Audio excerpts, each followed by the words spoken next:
ஒருமுறை ஒரு சிறுவன் தன் தந்தையிடம் கடைக்கு செல்கிறார். அங்கே அவர்கள் மண்ணினால் செய்யப்பட்ட பொருட்கள் வாங்கும் இடத்திற்கு செல்கிறார்கள்.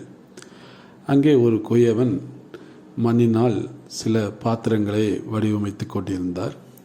அதை இந்த சிறுவனும் அவருடைய தந்தையும் பார்த்து கொண்டிருந்தார்கள்.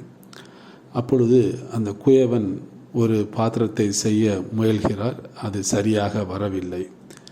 அவர் அதே களிமண்ணை வைத்து மறுபடியும் ஒரு தேநீர் கப்பை உருவாக்குகிறார். அது அழகாக வந்தது. இந்த சிறுவனுக்கு ஒரே ஆச்சரியம், என்ன அழகாக அவர் வடிவமைக்கிறார் என்று.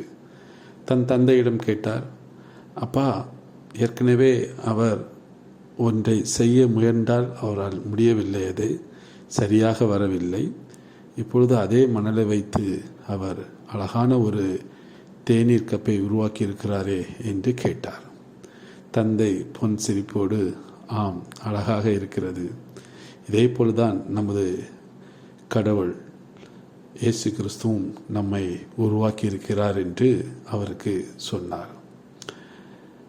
வேதத்திலே எரேமியா 18வது அதிகாரம் 6வது வசனம் சொல்கிறது, இஸ்ரவேல் குடும்பத்தாரே, இந்த குயவன் செய்தது போல நான் உங்களுக்கு செய்யக்கூடாதோ என்று கர்த்தர் சொல்கிறார்.